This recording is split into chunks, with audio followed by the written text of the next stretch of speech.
நல்லா இருக்கு. ஐ மீன் டிசப்பாயின்மெண்ட் இல்லை, ரொம்ப நாளைக்கு அப்புறம் ஒரு நல்ல இன்ட்ரெஸ்டிங்காக மேட்ச் பண்ணி. ஏன்னா செகண்ட் இன்னிங்ஸ் 10-15 ஓவர் ரேஞ்சிலலாம் இன்ட்ரெஸ்டிங்காக போச்சு. லைக் யார் வின் பண்ணுவாங்க ஒரு ஆக்சுவல் கொஸ்டின் இருந்து ஒன் சைடடாக இல்லை, அது ஒரு விஷயம் நல்லது தான். பட் ஏன் நிறையா நியூ பிளேயர்ஸ் வந்திருக்காங்க, சஞ்சு சாம்சன், கேம்போல். ஸோ ஒருத்தர் அட்ஜஸ்ட் ஆக வேண்டியதான். கேப்டன்சி மேலே ரொம்ப கொஸ்டினிங்லாம் இருக்குது. ஸோ நீங்கள் அதை பற்றி என்ன நினைக்கிறீங்க? சஞ்சு சாம்சன் போட்டுக்கலாம், இவங்க பேட்டிங் மட்டும் கான்சன்ட்ரேட் பண்ண விடலாம். ஏன்னா ருத்துவுக்கு முன்னாடி கேப்டன்சி பண்ணதில்லை, போன வருஷம் பண்ணாரு. நீங்க பாத்தீங்கன்னா தோனி ஃபர்ஸ்ட் இயர்ல ஃபைனல் வரைக்கும் வந்தாரு. ஏன்னா அவர் அதுக்கு முன்னாடி ஒரு வேர்ல்ட் கப் வின் பண்ணிட்டு வந்தாரு. ஸோ ஒரு புது கேப்டனுக்கு டைம் கொடுத்தாங்க. எந்த கேப்டனுமே ஃபர்ஸ்ட் சீசன்லயே வந்து கப் அடிக்க போறதுல ஒரு கேப்டன்ஷிப் பார்க்கலாம். பிளஸ் வந்து அவருக்கு தோனியும் இருக்காரு ஒரு கைடன்ஸா. ஸோ ஸ்லோவா வந்து பாசிங் ஒரு மேட்ச். எனக்கு இது சொல்ல வாயிலேருந்து வரது கூட கொஞ்சம் கூட பிடிக்கல. ஆனா ஒரு நாள் தோனி இல்லாத சிஎஸ்கே பார்த்து தான் ஆகணும். ஸோ ஸ்லோவா அவர் ஒரு டிரான்சிஷன் மாதிரி பண்ணிட்டு இருக்காரு லாஸ்ட் 2 இயர்ஸ். அதுதான் நானும் கேட்க நினைச்சேன். ஐபிஎல் ஸ்டார்ட் ஆகிறதுக்கு ஜஸ்ட் முன்னாடி வந்து இன்ஜுரின்னு சொல்லி பேக் ஆஃப் பண்ணியிருக்காங்க. ஸோ ஸ்லோவா தோனி இல்லாம டீம் மூவ் பண்றதுக்கு டிரான்சிஷன் கொடுக்குறாங்களோ? அப்படிலாம் ஒண்ணுமே இல்லை. தோனி இருந்தா யாருன்னு சொல்லுவாங்க. பிளஸ் ப்ரூஸ்க்கும் ஆல்சோ தான் injury. But next match against RCB ப்ரூஸும் வர மாதிரி இருக்காரு. Let's see how it goes. Tough opponent. Okay. So next opponent RCB power pack தான் இருக்காங்க. Last time winning ஓட championship ஓட வராங்க. So how do you expect them? என்ன கேட்டிங்களா, last year championship doesn't at all matter. நீங்க பாத்தீங்கன்னா 2020ல வின் பண்ண எம்ஐ 2021ல நல்லாவே பண்ணல. இன்ஃபேக்ட் லாஸ்ட் இயர் சாம்பியன்ஷிப் இருந்தா வேர்ஸ். ஏன்னா வந்து இன்னொரு வருஷம் வின் பண்ணணும், அந்த ப்ரெஷர் கேரி ஓவர் பண்றீங்க.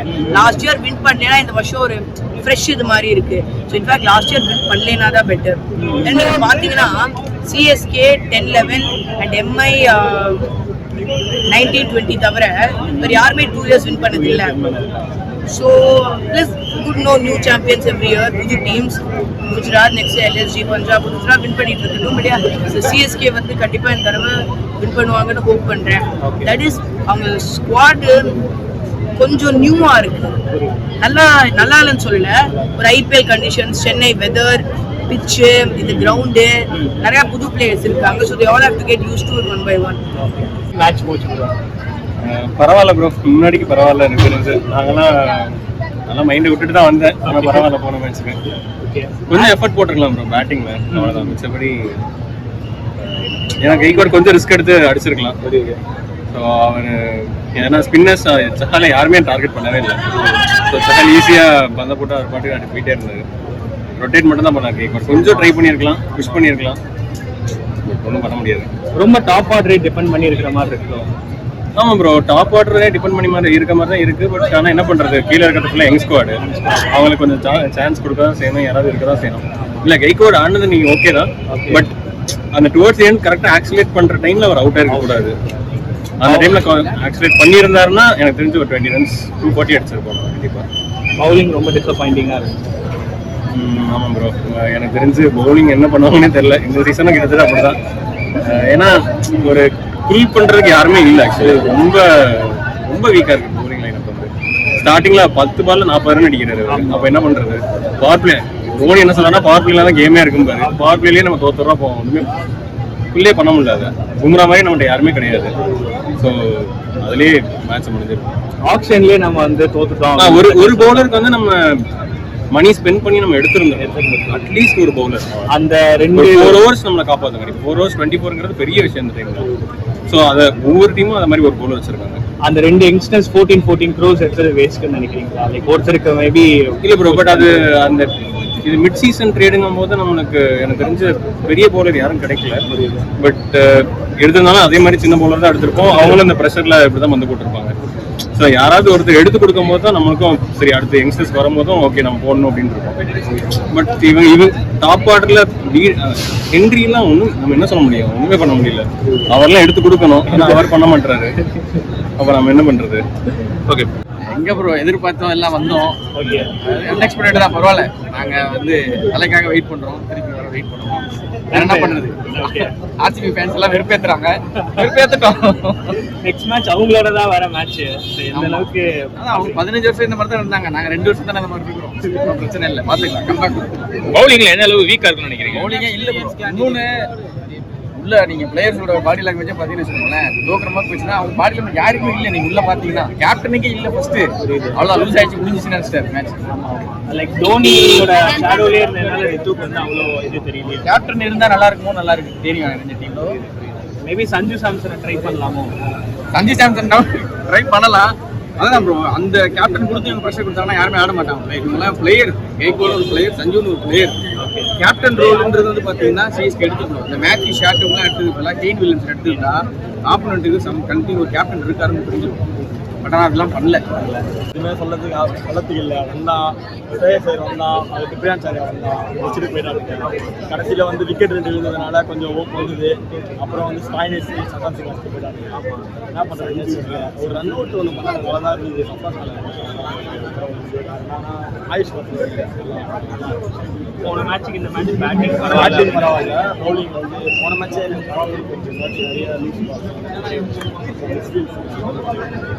தோனி ஜவால் பிரவேஷ் இல்லாத தோனி கூட தோனி பண்ண ஓகே, ஆனால் தோனி இல்லாமல் ஓகே அவர் யாராவது வந்துச்சு. பிரவீஷ் இல்லாத லைக் இது கேம் நினச்சி லைக் ஐபிஎல் ஸ்டார்ட் ஆகுறது நிறைய தோனி இன்ஜுரியில் வெளில போயிட்டு ஸ்லோவாக தோனி டெஸ்ட்டில் இருந்து 2014 டீமில் இல்லை, அப்புறம் 19 அந்த ஆமாம் மேபி அதுவே கூட இருக்காங்க. நேரம் முடிச்சு அவ்வளோதான், நம்மளால இது என்ன பண்ண முடியும். அப்புறம் பிரவீஷ் தாங்க. நெக்ஸ்ட் மேட்ச் பிரவீஷ் சொன்னால் நல்லா இருக்கும், இல்லைனா டவுட் தான். நெக்ஸ்ட் மேட்ச் எப்படி இருக்கும் நினைக்கிறீங்க? நெக்ஸ்ட் மேட்ச் தெரியல, பெங்களூரில் தான் போய் பார்க்கணும். மேபி ஜெயிக்கிட்ட வாய்ப்பு இருக்குது, ஆனால் கோத்தா கலாச்சி ஒரே ஒன்று தான் அவனுக்கு ஒன்று நம்ம 5 இப்படி சொல்லிட்டு போயிட்டே இருக்கலாம். It was quite interesting. We thought we should win, but it's okay. We will come back in next game. Next game is Why next year, bro? Next game. okay. Next game is with RCB. Power cut team. We will take revenge of the last 2 years and start our tournament with winning. Okay. So was bowling so disappointing? We lost half the match with power play only. We thought more wickets should come in power play. It's okay. I mean, at last we got wickets. In next time we will improve more. In first game our batsmen could have. This time our bowlers. In next game both will perform. மழை வலிதான் போகுது. 210 அவங்க அடிச்சோட okay, ஏதோ லைட்டாக hope பண்ணுச்சு. ஆனால் அதுக்கப்புறம் திரும்பி அவங்க அடிக்கிறது முதல் 2 ஓவர்லேயே முடிச்சு அவ்வளோ. பவுலிங் ரொம்ப ஆப்ஷனில் கூட நல்லா பர்ச்சேஸ் பண்ணுறேன். பவுலிங் ஒன்றும் சொல்கிறதுக்கு இல்லை, தோனியும் இல்லை, எதுவுமே இல்லை. கேப்டன்சியும் அவ்வளோ நல்லா இருக்க மாதிரி இல்லை, எல்லாம் எச்சிலேயே அவ்வளோ ரெண்டு போகுது.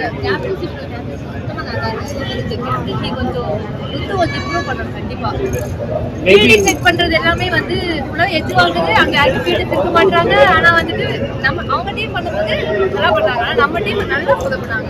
அப்பதான் கொஞ்சம் கஷ்டமா இருந்துச்சு. ஃபீல்டுலேயே ரொம்ப கிளியரா தெரியுது டிஃபரன்ஸே. மேபி எக்ஸ்பீரியன்ஸ் சஞ்சு சாம்சனை கேப்டனா போடுறதுக்கு வாய்ப்பு இருக்குதா? அவரை ரித்து வந்து பேட்டிங்ல மேபி இன்டர்னலா அவங்க எப்படி டிசைட் பண்றாங்கன்றது தோனிக்கு தான் தெரியும். இவ்வளவு நாள் தோனியோட ஷேடோலயே இருந்ததுனால